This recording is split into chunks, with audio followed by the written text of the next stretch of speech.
In the badlands of western Montana, beneath layers of dust and time, a revelation lay waiting. For over a century, science looked upon dinosaurs as solitary, cold-blooded wanderers, giant lizards that... They were monsters of scale and tooth, void of the tenderness we associate with the living.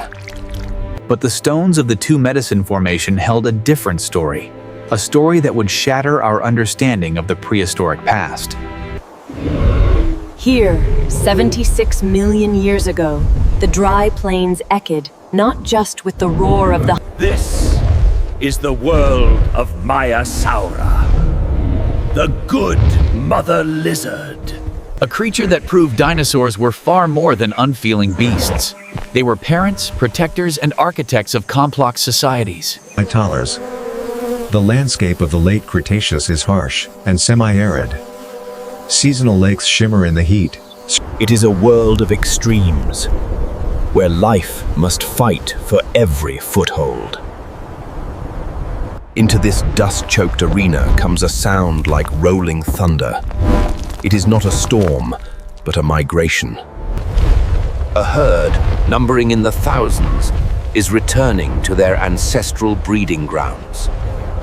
These are hadrosaurs, the duck-billed dinosaurs, massive and heavy, their skin patterned in earthy tones to blend with the scrubland. They move with purpose. This specific location, known to paleontologists as Egg Mountain, is a sanctuary. The ground here is hard, but the Maiasaura know how to work it. The females, reaching lengths of 9 meters, begin the arduous task of construction. They do not merely drop their eggs on the bare earth. They build. Using powerful hind legs and broad beaks, they scrape away the soil, forming earthen bowls. Spaced exactly 1 mother's length apart.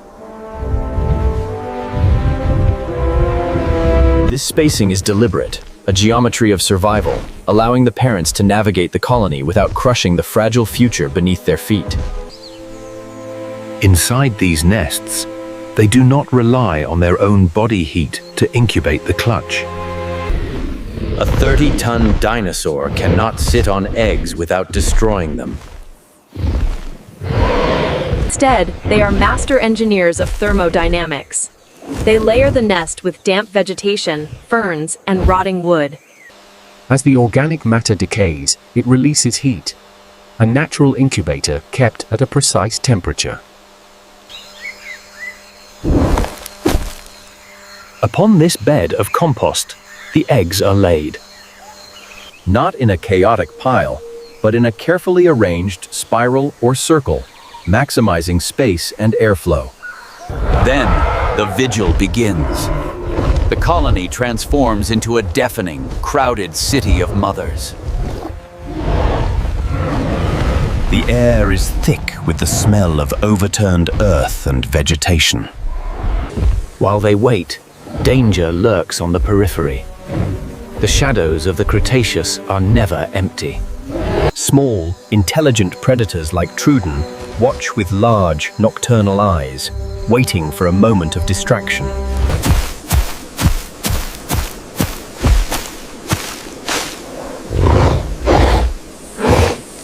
The mothers must remain alert, their calls echoing across the nesting ground, a constant communication that binds the herd together. When the moment of hatching arrives, the revelation of Maiasaura becomes undeniable. The hatched dinosaurlings emerge, not as fully formed miniatures ready to run, but as helpless, fragile infants. Their legs are too weak to support their bodies. Their bones are not yet fully ossified. They are altricial, meaning they are born demanding care.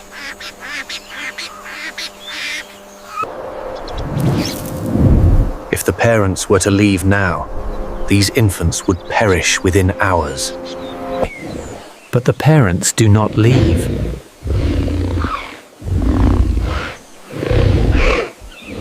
Evidence suggests the mothers, and perhaps the fathers, brought food to the nest.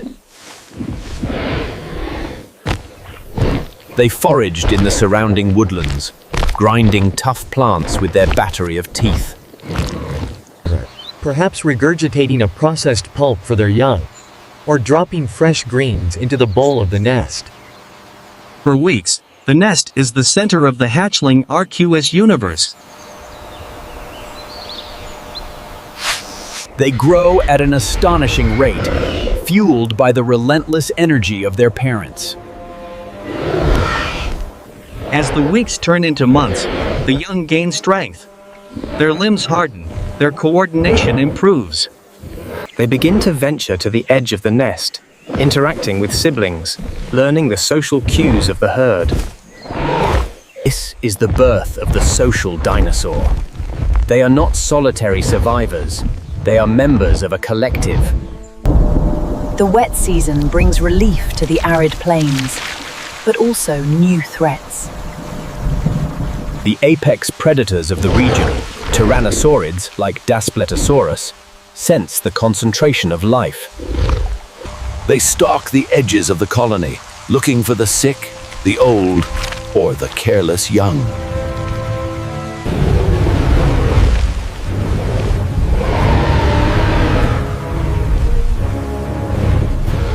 Thousands of eyes watching, thousands of bodies moving as a chaotic wall of muscle and noise. Eventually, the nesting season ends. The hatchlings, now significantly larger, must join the migration. The good mother has done her part. She has shielded them from the cold, the heat, and the teeth of predators. Now, they must walk the ancient paths themselves.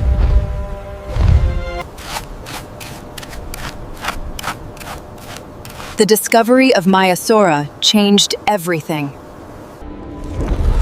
It bridged the gap between the reptilian and the avian, showing us that love, or at least the biological imperative of care, is not a modern invention. It is as old as the stones of Montana, written in the fossilized remains of a nest, a shell, And a mother who refused to leave her young.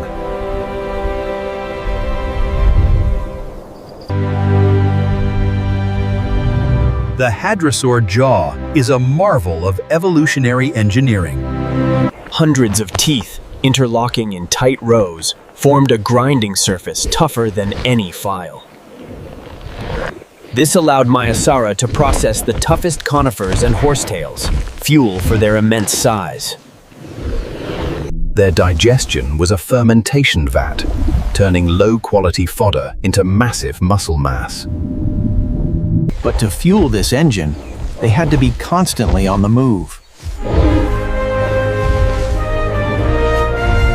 Bipedal when running, quadrupedal when grazing, a versatility that defined their success.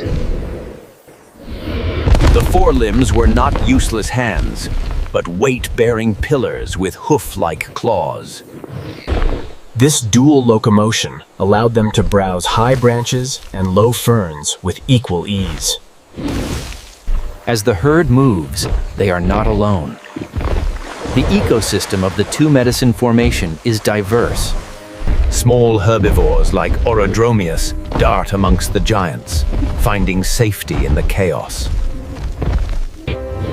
It is a symbiotic existence.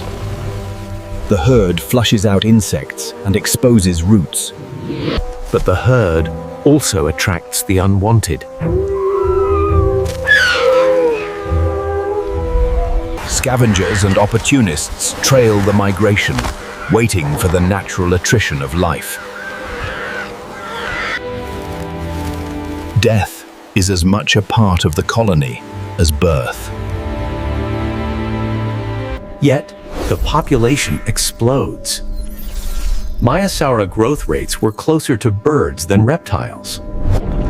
Studies of bone histology reveal a metabolism running hot and fast. They reached adult size in less than 8 years, a sprint against mortality. This speed was their primary evolutionary advantage. Outgrow the predators. By the time a Daspletosaurus could swallow them whole, they were already too large to handle easily. The social structure likely extended beyond just defense. Did they have hierarchy? Matriarchs leading the way?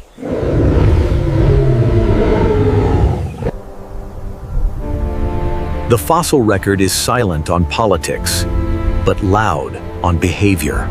Trackways show herds moving in unison, young in the center, adults on the flanks. This is a strategy used by modern grazing mammals, perfected millions of years ago. The seasons turn. The lush, wet season gives way to the dry, cold winter. The herd must migrate to coastal lowlands to find food.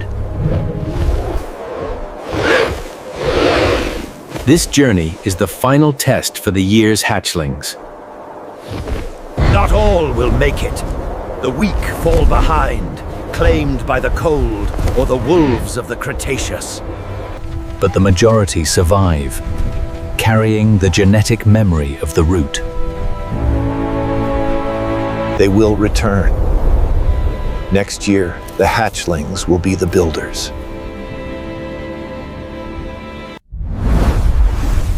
The cycle of Maiasaura is a loop of care, growth, and return. It challenges the very definition of reptile.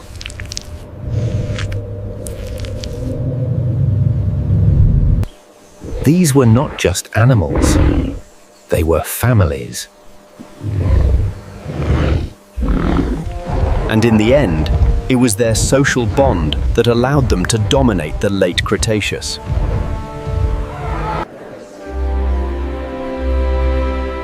As we look back at the fossilized nests of Montana,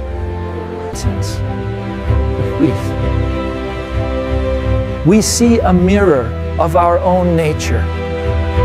The drive to protect. The drive to nurture. Maiasaura, the good mother, reminds us that love is not unique to humanity.